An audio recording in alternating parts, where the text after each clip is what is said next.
Ladies and gentlemen, welcome back to another episode of The Intelligent Moron with Alex Silva. No, this episode I will not be talking about Deadpool and Wolverine. Why? I haven't seen it. So, just to get that ahead and let the people know, I have not yet seen Deadpool and Wolverine. I plan to see that this weekend, possibly next week. I'm not too sure, but I will let you know. I will review. You'll know when I've seen it, by the way. If you follow me on X at ADSilva005, I will post my review when I have seen Deadpool and Wolverine. And then once you see that, you'll know that I've seen it. Or if you don't follow me on X, you'll find out when I review it and put it on the podcast. So, no, I know I haven't seen it yet. I haven't seen Deadpool and Wolverine, but I am hearing a lot of very, very good things about it, mainly from my friends. I have been hearing nothing but good things about this movie from across the board on multiple friends of mine. So that encourages me and that gives me hope that this is going to be a good movie, which I'm excited to see. I really am. I wasn't expecting to see that many people like it in my friend group so far, but I'll take it, I'd much rather have that than people not want to say anything about it, because that means when you don't want to say anything about it, it was probably a disappointing movie, which is not something that anybody wants to hear about any movie that they want to see.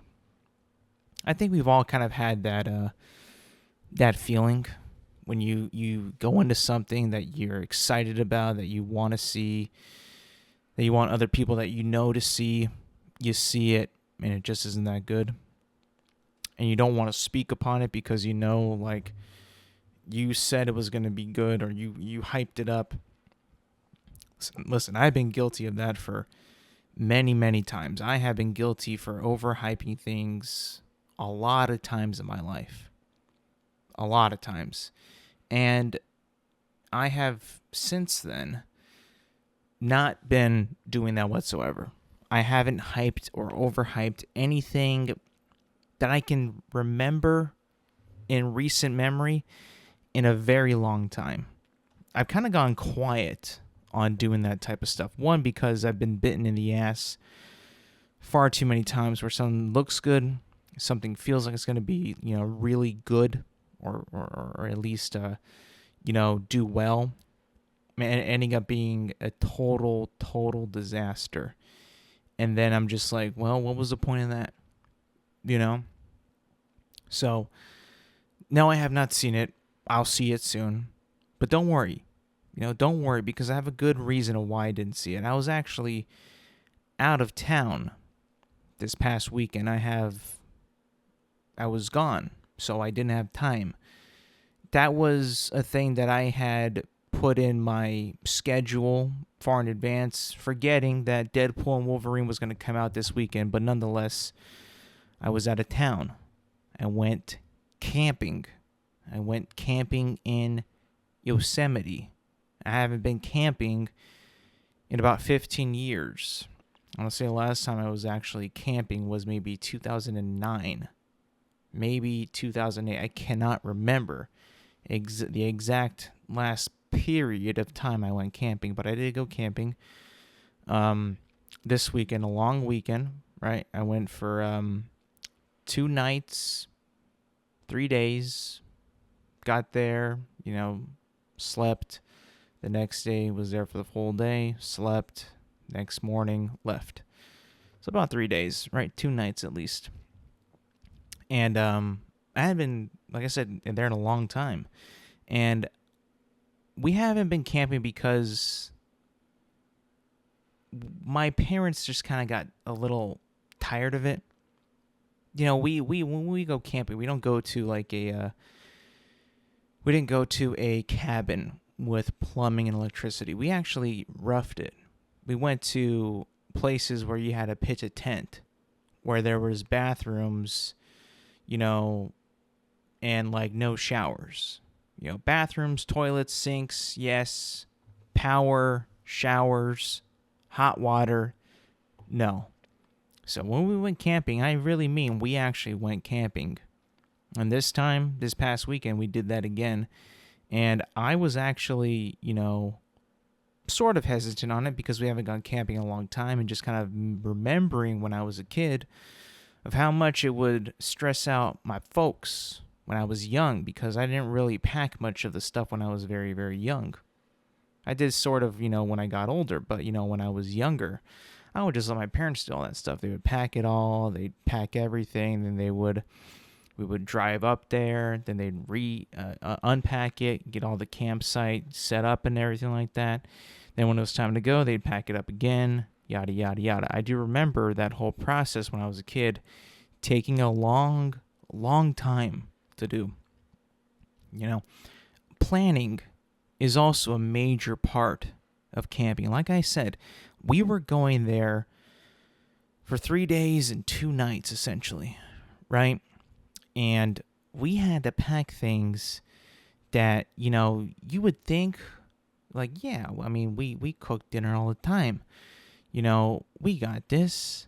And then just like the sheer, like, having to actually put it in something, put it in a car, take it out, and use it like you normally do when you're at home is a lot of work. Like I said, camping was a lot of work, which is why we kind of stopped doing it after a while. It became more and more work that we were just like, you know what? We could deal without this. We can be fine without having to do all of this work, So, like I said, we sparked the idea maybe about 3 months ago, like, let's go camping. Not for very long, just for like 3 days and 2 nights. We'll do that, and then we'll come back home. And we were like, yeah, let's do it. Why not? So we went camping. And, I haven't been to the Yosemite itself in like maybe 5 years. The last time I went was just like a little day trip. And we just went there and saw some waterfalls and then came back home. This time, like I said, we went for a few days. And I haven't driven in Yosemite or up to the mountains in that, like, at least 5 years. Driving up there is beautiful. Once you get to like the foresty area where all the trees and the mountains are, you're climbing, you're on this like windy road up to Yosemite, and it just becomes like, it goes from like flat land to like hills, and then like the trees are getting greener, and then all of a sudden the trees are getting like longer and more like pine trees, and then it's the summertime, so it's hot as hell. You roll down the window, and all of a sudden you feel like it. You feel the air, the temperature, the climate. It's cooler, and then you keep the window down. You put your arm out, and then you're like, "Wow, I remember this. I have fond memories of like this climate during this time of year. This period of time.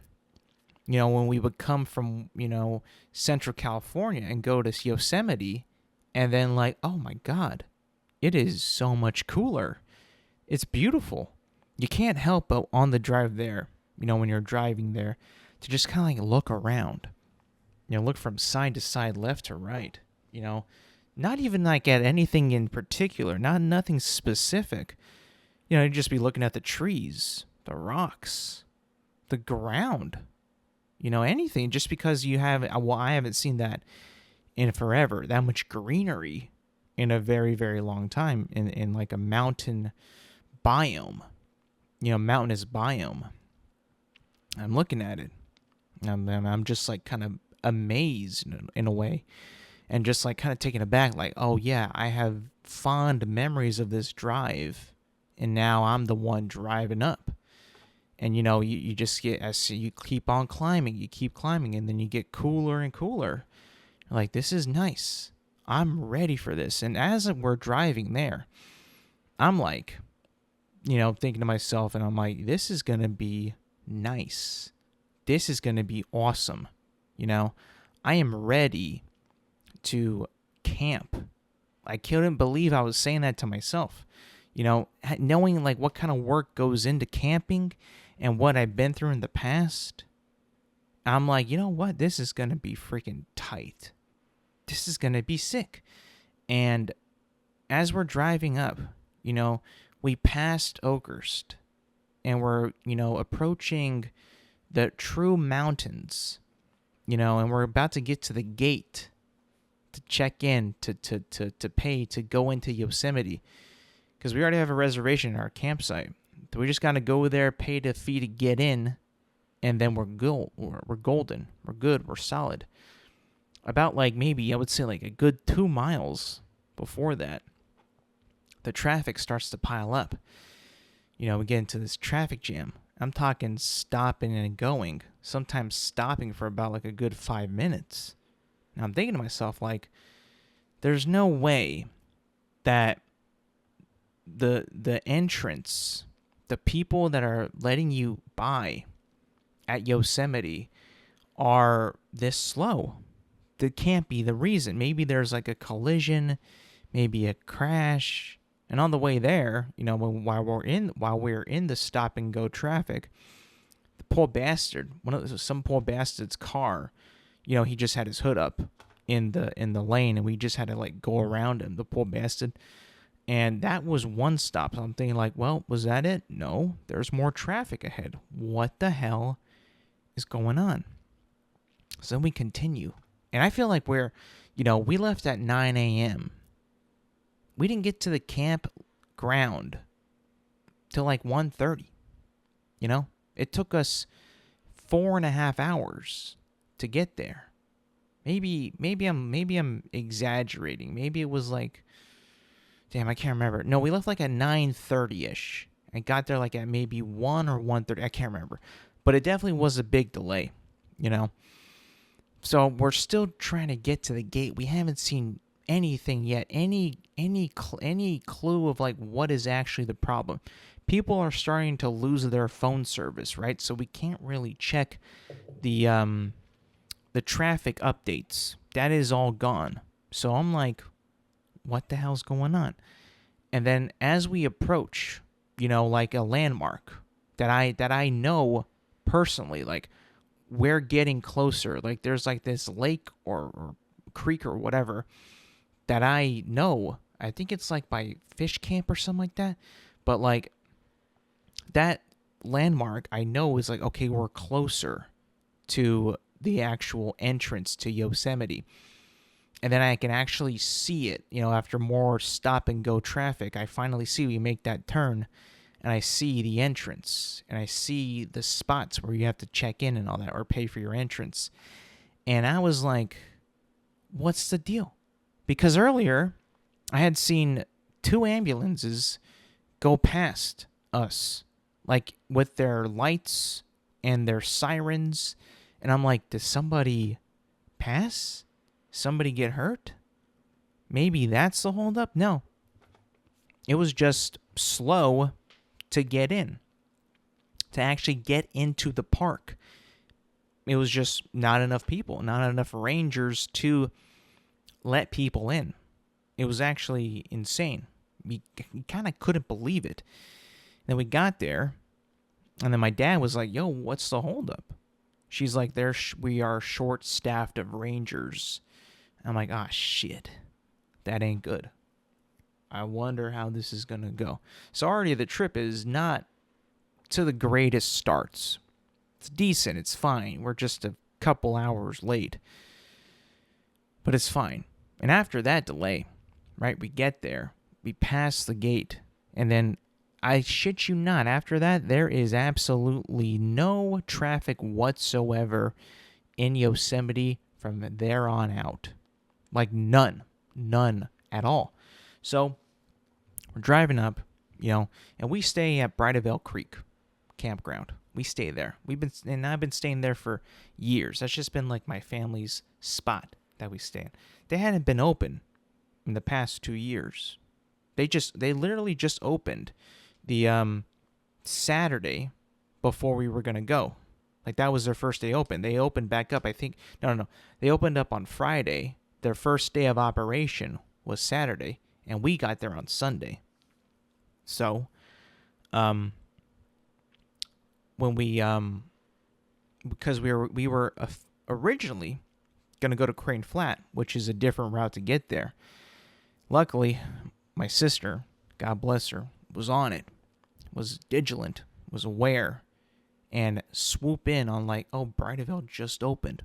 We'll go there like old times. So we got there, and like I said, no traffic, past the gate of Yosemite. We're just cruising.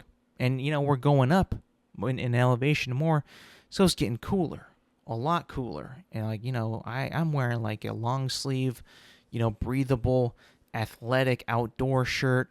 I got some hiking pants on. I'm ready to go. I'm like the mountain man, right? I'm ready to rough it.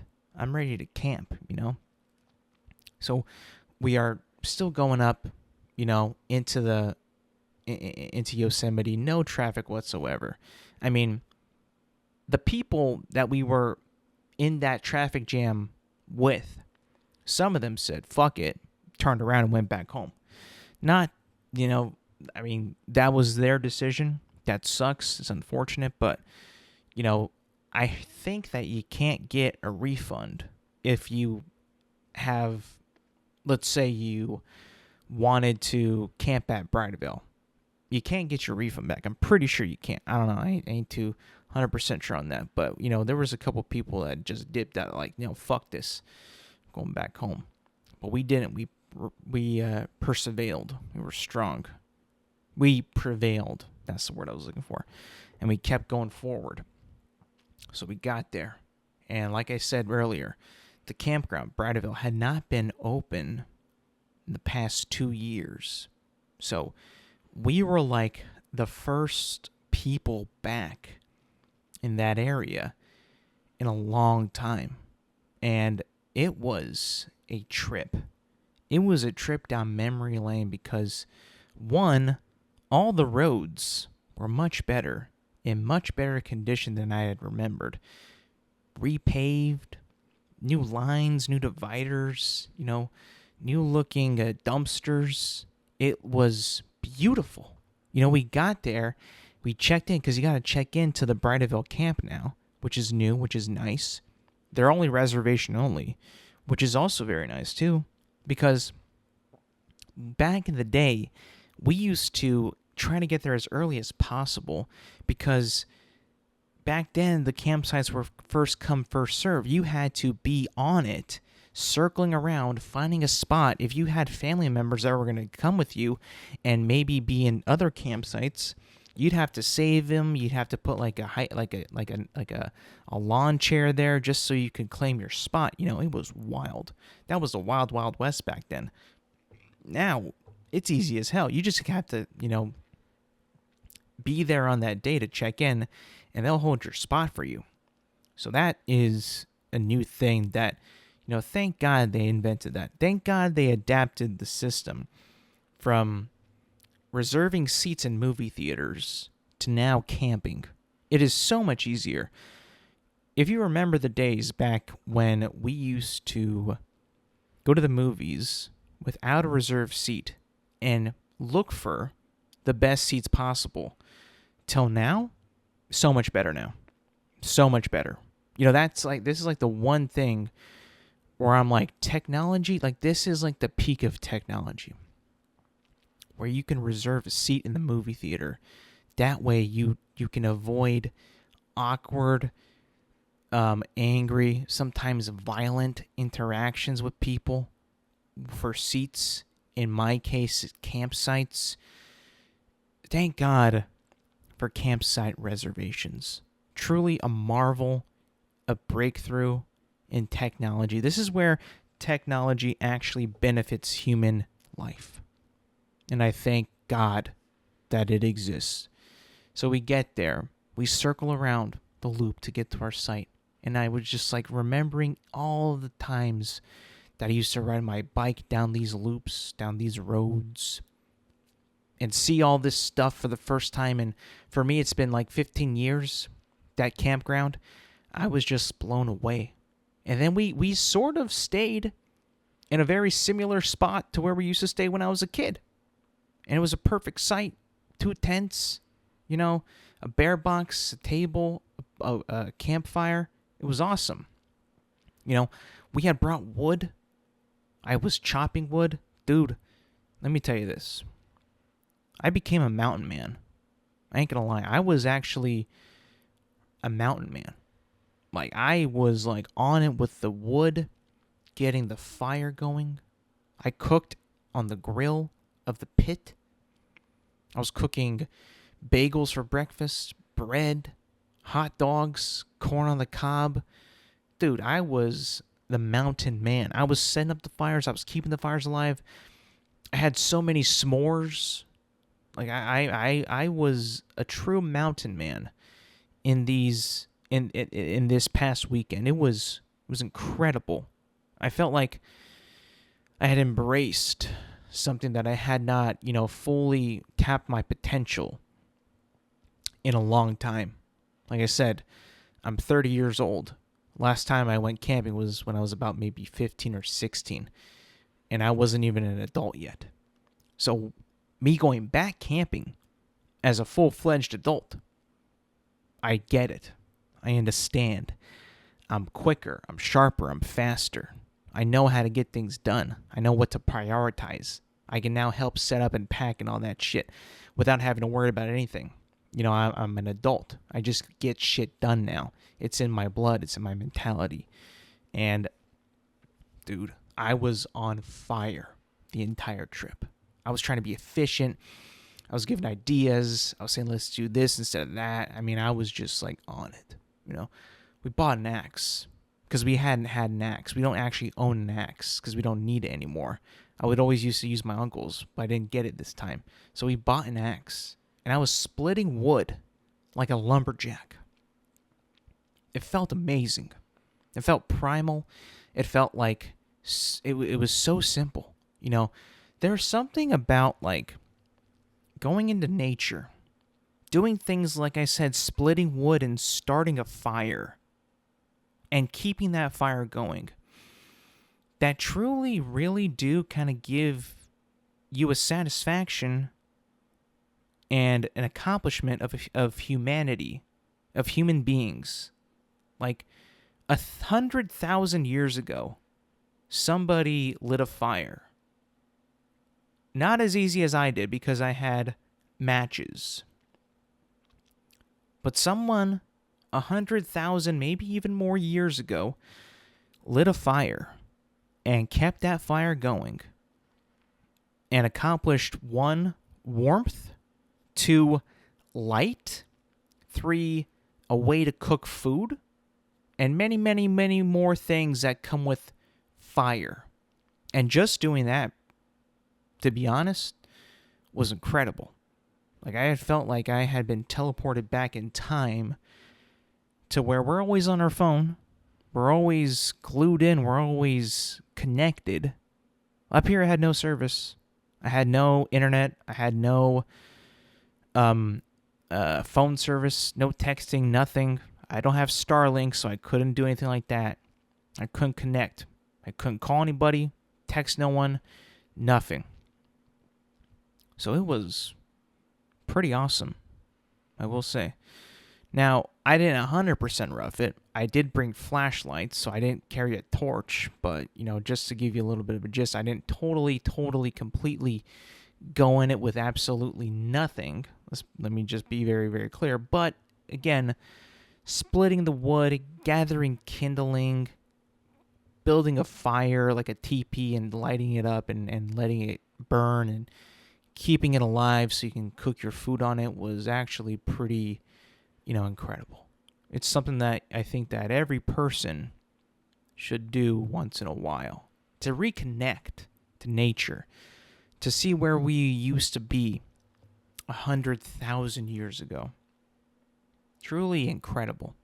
So we're there, we stayed the night, we pitched our tents, air mattresses, sleeping bags, pillows, blankets, Nothing fancy. Now, I had totally forgotten that it was going to get cold at night. And I remembered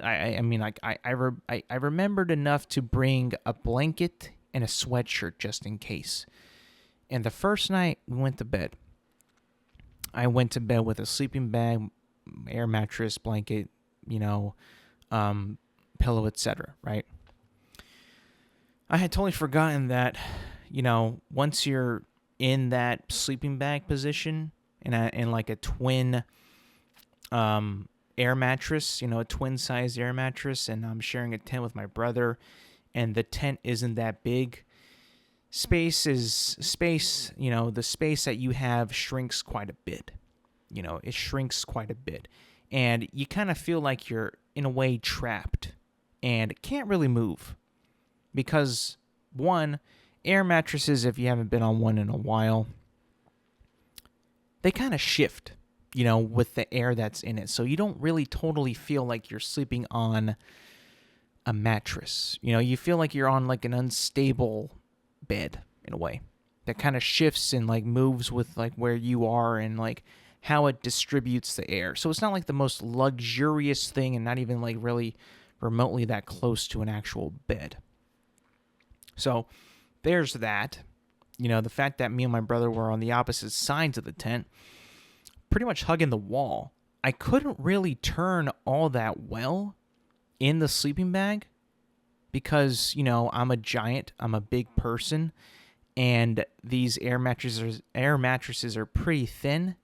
My bed at home is a full, so I went from like, having some good space to roll around and roll over, and I'm a stomach sleeper. I sleep on my stomach, so this was pretty tough to get comfortable while being in a sleeping bag, essentially being a caterpillar in a cocoon. Very tough. Not the most favorite part about camping in that sense. Now, the tent was on the smaller side. We had another tent which was much more roomier, where you can actually stand up fully instead of with this one that we had where we were crouching down. So I would, if when I redo this again, when I go camping again, I'm going to get a bigger tent. That way I can actually stand up and not have to be fully cramped. Because I think that's what was one of the biggest mistakes that we did, is just that the tent was too small. I think if we had a bigger tent, it would have helped a lot. Even with like the crampedness of the mattress, I think because I couldn't really like roll around without like hitting the wall of the tent, it would have been much easier. And my feet were also at the other end of the tent too, so like I couldn't really like fully stretch out, and like get comfortable. So that really sucked. And it sucks so bad. Like the first night, I shit you not, I woke up like every hour that I was air quotes sleeping. I essentially did not really get any good sleep the first night. I went to bed like maybe around midnight, and I had woken up at 1:30, 2:30, 3:40, 4:50, 5:40, and then like 6:30, and then like I think I got like maybe 2 hours after that, and then actually got up at like 8:30ish, maybe 8 o'clock. I can't remember. The first night, I really did not get much sleep at all, and it was pretty rough. And the fact that it was cold, right? You're freezing. Most people when they sleep, at home, they got the covers like over their body. Well, when you're camping in the mountains in a tent, your face is going to get frozen. So you essentially have to pull that sleeping bag over your entire head in order for you to stay warm. You don't do that, your nose is frozen, your ears are frozen, your face is frozen, or it feels like it's frozen. And when you're in that position, staying warm, cocooning yourself, you can't sleep in a comfortable position. So that explains the 2-2, the 1-2 punch of not being able to sleep well. Small tent, and just being cold. Being cramped and being cold. Can't really sleep well with that. It's just a fact. So the first night was rough. Woke up, be like, hey, what's up, guys? I didn't sleep at all. And, we had a day planned. We were going to go to the Yosemite Valley. Went to go see Bridalveil Falls. Went to Yosemite Falls. We ate lunch. Got some ice. Kind of walked around a little bit of the valley. It was like a 15-degree heat up when we went to the valley. If it's like 70 in Bridalveil, it's like 85 plus in the valley. It was warm. But, it was still pretty cool because we had to get some ice and stuff like that. It was cool. It was nice. And I remember, the layout of the valley and how it was. It was tight. It was really sick. Saw some deer. Saw, a doe and 2 bucks, just on the road. Not at the same time, but kind of chilling by the road. 2 of them were, on the road, and they went back in. The other one crossed the road to get to the other side. And then actually there was another one. The 4th one was by Glacier Point, which is a cool point in Yosemite where you can see the entire valley with Half Dome and El Capitan. You can take some badass pictures from there. It was pretty cool. I haven't been there, like I said, in a very long time. So it was very cool to see all that stuff. Came back. Glacier Point was actually the first day. The valley was the second day. So once we're coming back from the valley after we did all our adventures, saw the falls, came back, had some chow. Like I said, stayed up pretty late again. The second night was not as bad sleeping-wise because I went to bed with my hoodie. So I kind of was able to be a little bit more warmer without having to be totally submerged in my sleeping bag. Also because I had done a lot that day prior to not much sleep, so I think that my body was just you're gonna fall asleep for at least a couple hours. And I only remember waking up maybe 3 times the second night instead of 7. So I actually got at least half more of the sleep that I got the first night, I would assume. So I got more sleep the second night. The second night, we wake up, we eat some breakfast, pack up, and go. Very short, quick trip in a way because it was kind of jam-packed with things we wanted to do. But also, we had some downtime. We were just kind of chatting it up, sitting by the fire, playing some games on the bench, chilling out, just going for the walk, around the campsite is pretty cool. Seeing the places or the different spots I used to when I was a kid, now as an adult, was pretty cool. Not much has changed, but it's it's still a fun place in my heart where I'm yeah, this place still rocks. Didn't even shower, by the way. Didn't have time to shower. Kind of just want to get back and go. So I legit roughed it. I was roughing it. And I actually kind of, take, pride in wearing pants the entire trip. Pants and long sleeve shirts. Because one, when you're camping like that in Yosemite and you don't have, a place to shower every day, and you walk around, and it's not like carpet, it's not like cement, you're walking on dirt. And when you walk on dirt, you're just going to kick up dirt, you get dusty, you spray some bug spray on your legs, you get oily, that combination just kind of cakes onto you, and it's not a pleasant feeling. So the fact that I decided, you know what, before I go into this, I'm going to buy outdoors pants and outdoors long sleeve shirts and just rock those. Best decision of my life. My legs, for one, were saved from filth, from mosquitoes, critters, the sun. So was my upper body, my arms. I was always wearing a hat, a handkerchief around my neck. It was the best. I think I did a very good job of preparing for this trip. I'll be honest. And I think that, I kind of want to give myself a pat on the back, on the shoulder of how good I actually did with this trip. It was a complete and total success from top to bottom. We all had fun too. And we were all like, when the day came, it was time to go. Shit, man, I could have stayed like another day, just chilled out. Just chill out, just have some fun. Just really just chill. Maybe go for a walk, maybe a small little hike, take a nap, have another meal. We had packed spaghetti for the first night, just kind of made it in a pot. We cooked it beforehand and made it in a pot.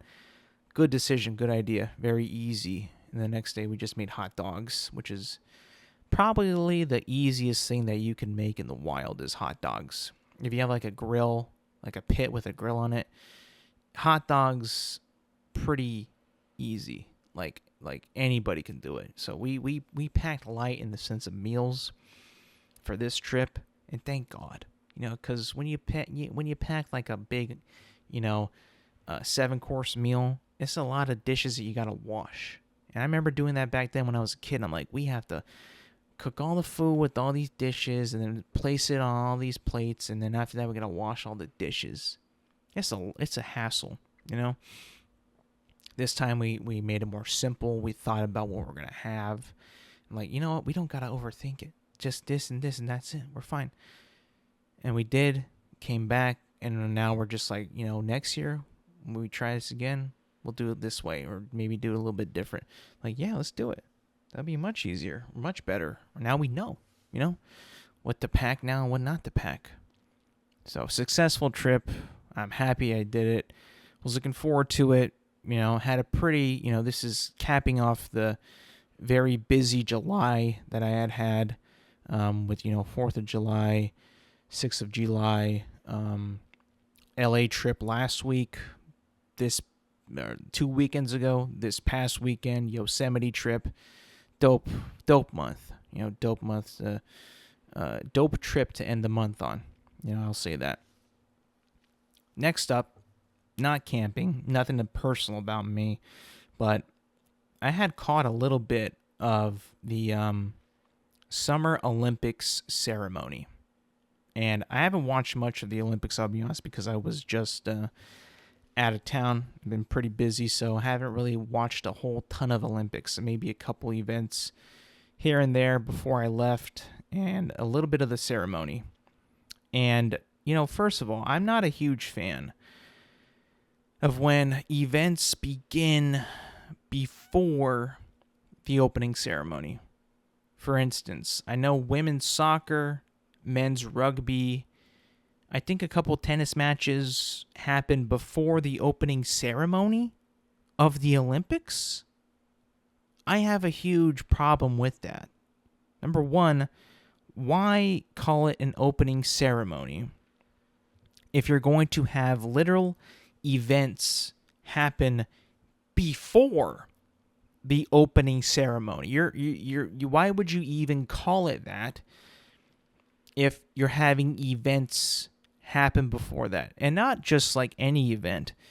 Women's soccer is super popular in the Olympics. Rugby is super popular in the Olympics. Tennis is popular as well. And those are already like happening. Maybe match 2 is like happening the day of the opening ceremony. So people are already in Olympic mode before the opening ceremony, air quotes, even happens. It's been happening too in Olympics in the past, but I just feel like, why even call it an opening ceremony if you're going to have stuff happen before that? Major stuff, popular stuff, events that people look forward to. I mean, for a lot of like, popularity, at least for women's soccer, the Olympics is one of the big events that gained a lot of popularity, at least for the women's national team, when it comes to soccer. And they had that kickoff before the actual opening ceremony. I mean, give me a break, I'll be honest. Also, I mean, we kind of have to talk about the length of the Olympics, because I think we're due for an update.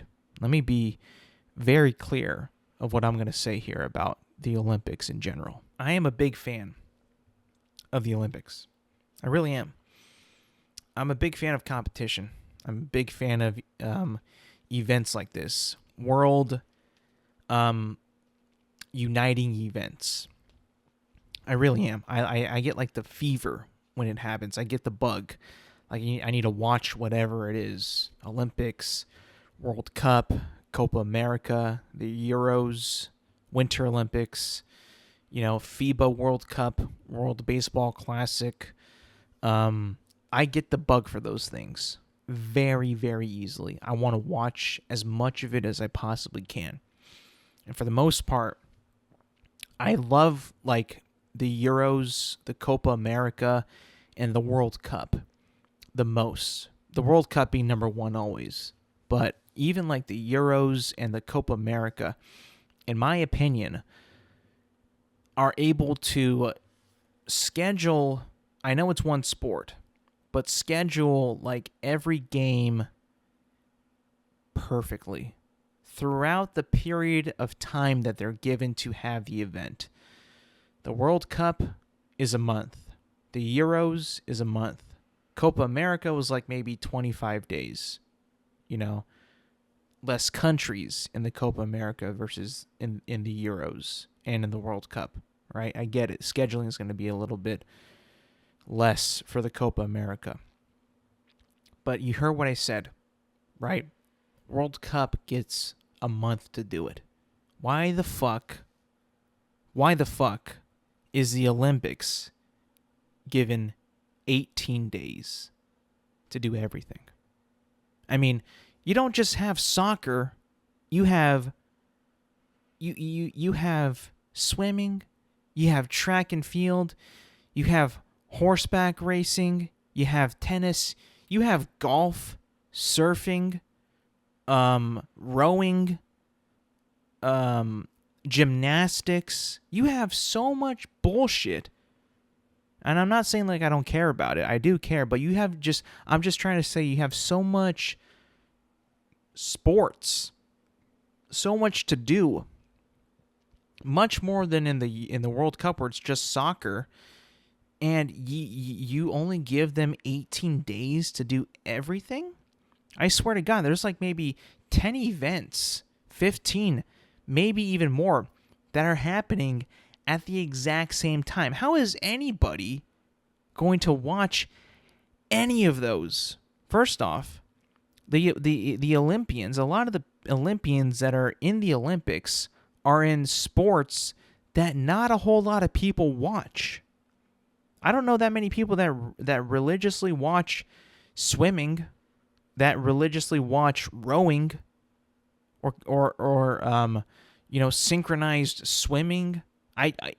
Why don't we give these people, these athletes, these superstars, more time for people to watch, more opportunities to watch these sports, and spread them out more. That way it doesn't feel so cramped. I've always hated this about the Olympics, and it's gotten a little bit better, I'll be honest. Before, I used to be a legit 2 weeks, 14 days.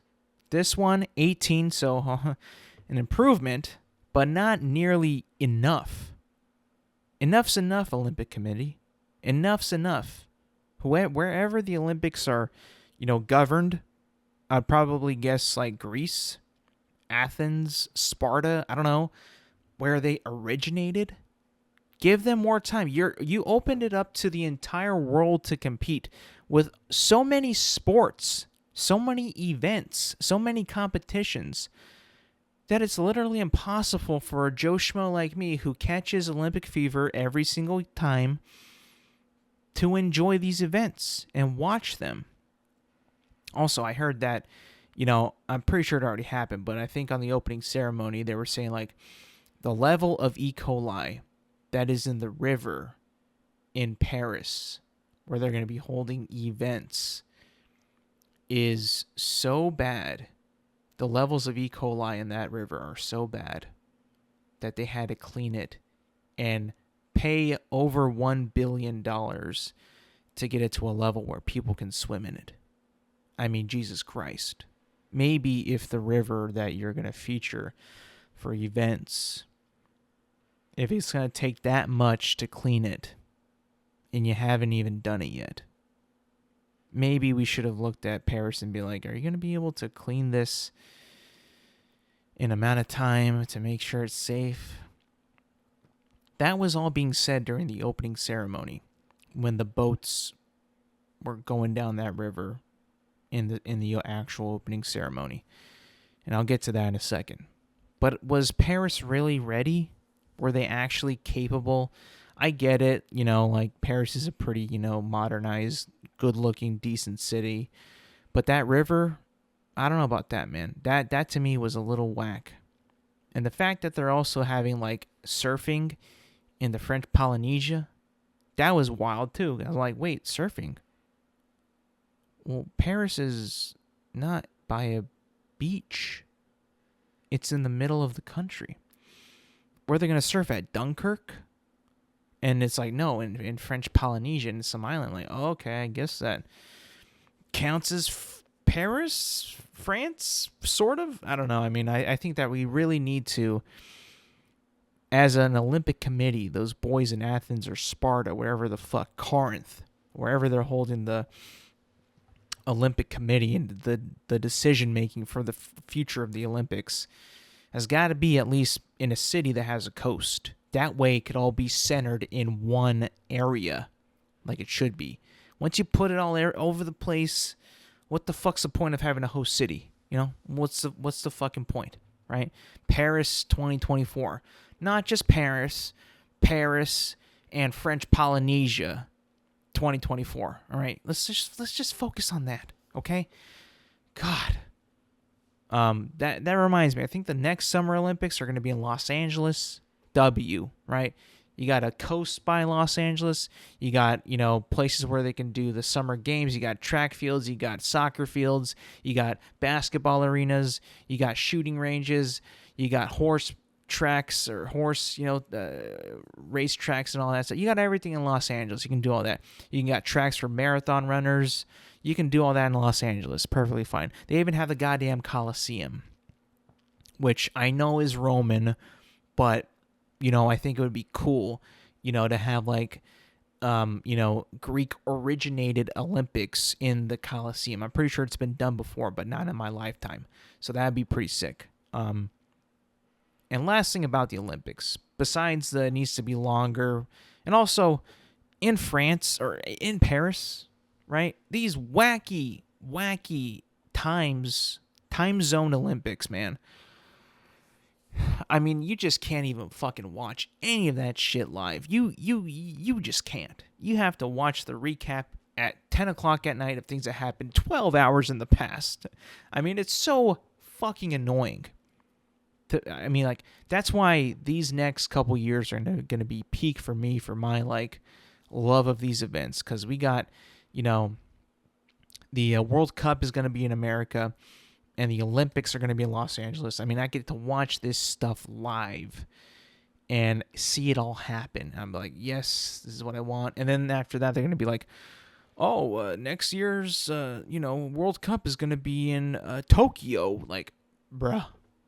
I think the next Olympics, I shit you not, after Los Angeles, is in Australia. 24 hours fucking ahead or behind, I don't give a fuck. But so many hours ahead, it's like, I that one, yeah, fucking right. Yeah, right. Like, I'm not even going to give a fuck about, how that's even going to shape out. Who's going to win? Motherfucker, it's been 20 hours. We all know who fucking won.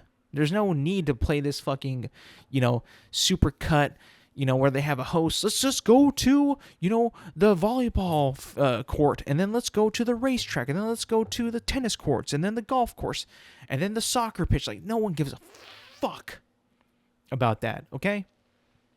And last thing, okay, this is my last gripe about the Olympics. That fucking opening ceremony, that weak, whack-ass opening ceremony on the river in Paris, with all the boats, and multiple boats having multiple countries on them, so not even a country can get its own fucking boat. Honestly, kind of weak. Candy ass, weak ass, whack ass. It was just not good. It was actually kind of pathetic, if I'm being totally honest with you. In like the evening on a cloudy day where it was also raining. And, for me, when it was in an arena and like a show would go on during it and every country would get like their athletes walking out and you can get like close-up shots of athletes and like their reactions and them smiling and waving and having fun versus the cameras all on the sides of the river with the boats going down the center of the river, and you can't really get too many close shots of the athletes' reactions and joy. Yeah, they're happy for that, to be on the boat. They're happy to be at the Olympics, but I do really think that when it was back in the enclosed arena with all the fans in the stands and all the Olympians on the actual field or turf or whatever it was much more intimate. Like the world has really come together for this moment, lighting the torch in the center of the arena. It was just better. I'm sorry, it just was better that way. And you can get like a little show going on with dancers and performers and like performing like things of like, the different nations and countries that are involved in the Olympics, rather than this stupid ass parade that really weren't. I mean, you couldn't see that many fan reactions because they were so far away from the actual boats. You couldn't even tell that they were cheering. It was just so quiet, and I was just listening to commentary. I don't want to listen to just Mike Tirico and Peyton Manning saying, yeah, look at these boats. They look cool in the river with the flags and the color of the flags. Like, bro, I want to see like their joy. The fans in the stands' joy. I want to see more of that, more intimate, not just all spread out. I just thought it was kind of weak. I really did. Wasn't a fan of it. Anyways, moving on to some non-Deadpool and Wolverine Marvel news, because a lot of this dropped before I went on vacation. Marvel has truly, truly, truly hit reset. When I mean reset, I mean recast, redo, rehire. That's Marvel. That is the MCU. It has come to this, people. Ladies and gentlemen, we have seen Marvel truly fold in a way that we have not seen anything like this happen in a long, long, long time. The number one story that came out of this entire Marvel event, the Marvel Comic-Con. For one, Marvel actually made a pretty decent splash at Comic-Con. Is Comic-Con back? Certainly could be. I mean, we got some news in this one. I mean, just to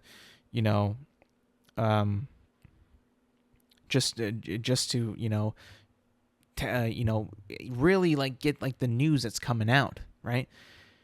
Spoiler alert, if you haven't seen or haven't been keeping up with the news in Marvel, then I would probably shield your ears from this, but I'm going to go right in. They have fully pivoted from Kang the Conqueror and Jonathan Majors, and he's gone. He is fully, fully gone. Not recast, but reforged to Doctor Doom. Yes, they have totally pivoted away from Kang the Conqueror and moved on to Doctor Doom, who I don't really know much about Doctor Doom. I know my people I know who know him say he's strong. I've seen the movie, the first two movies. He's not that strong.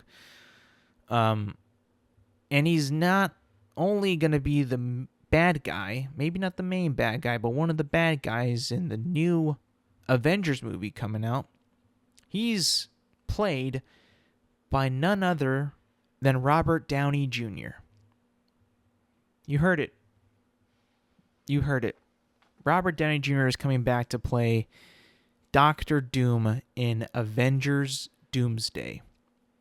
No longer the Kang Dynasty, Doomsday. I mean, which, by the way, I believe is coming out in 2026.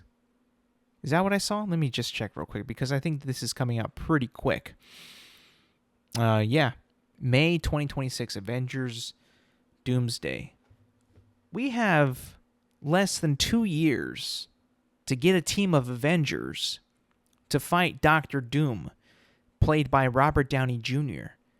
Does this mean that Marvel's going to have like 5 fucking movies next year?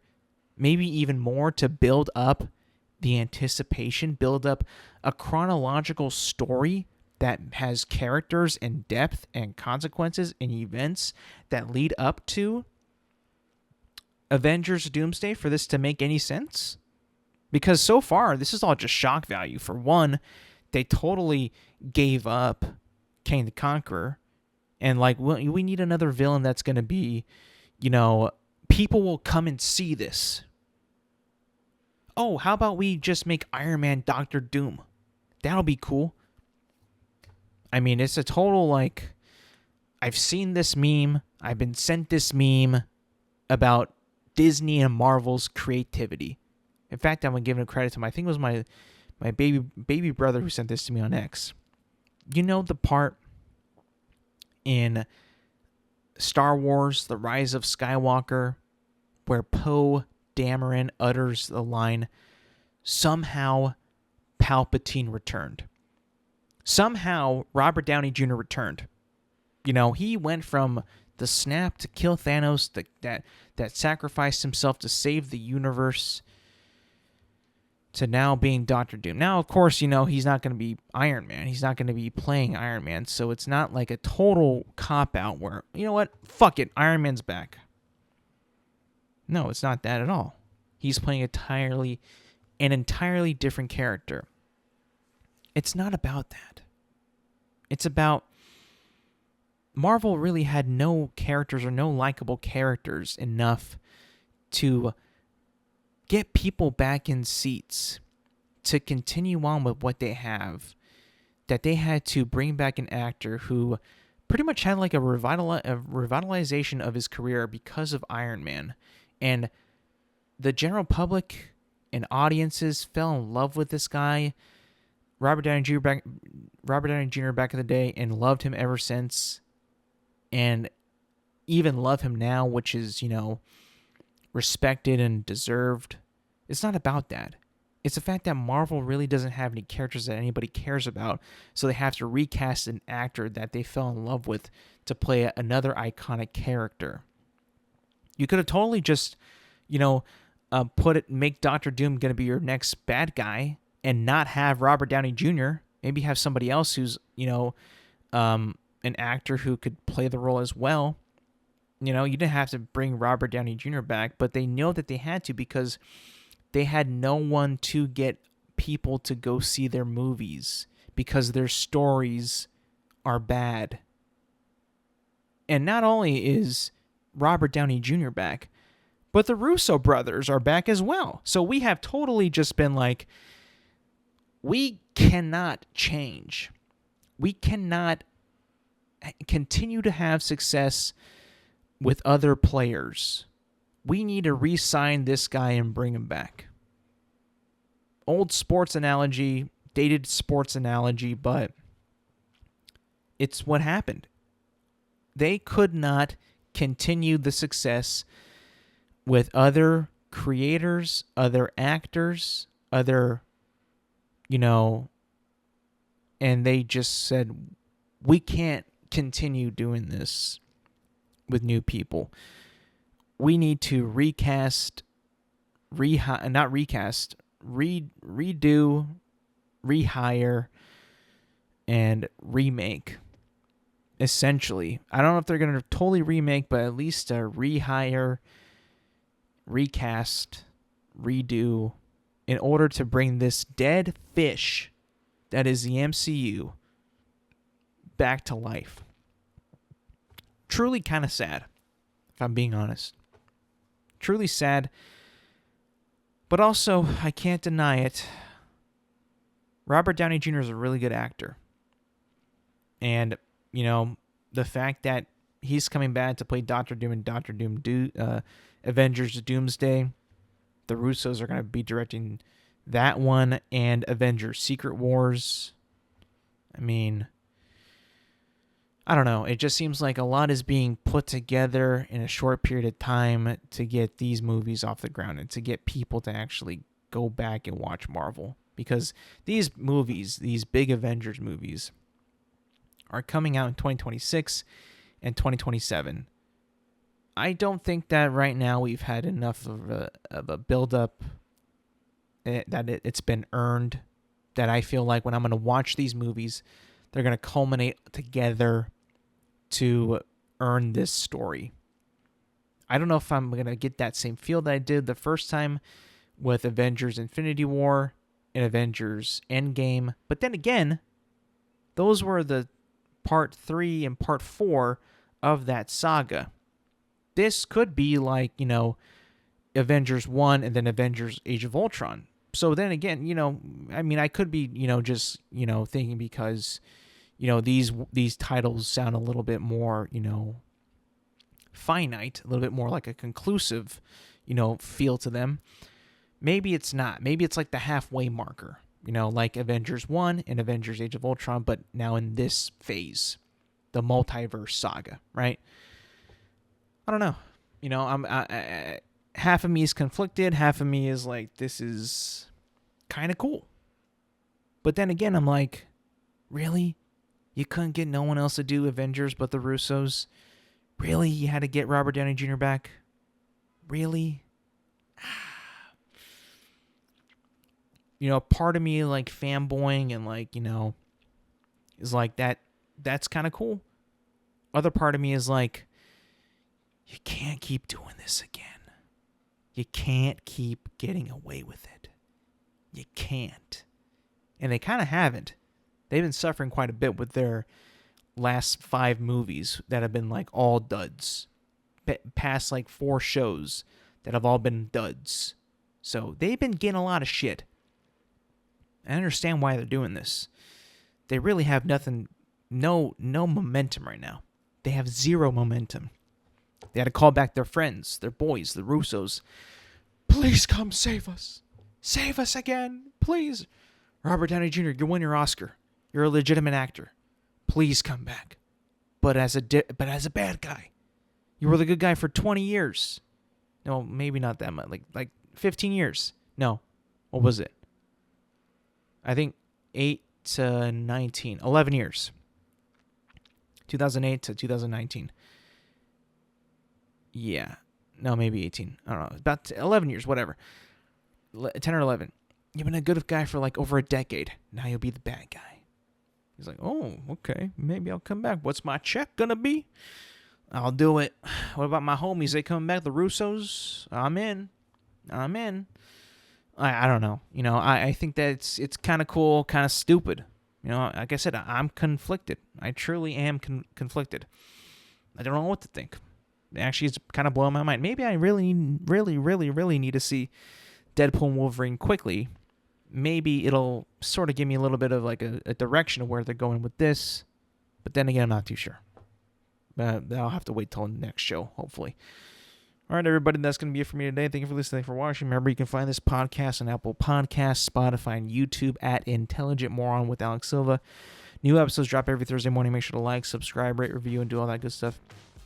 And yes, thank you for listening. Thank you for watching. And I will see you guys next week.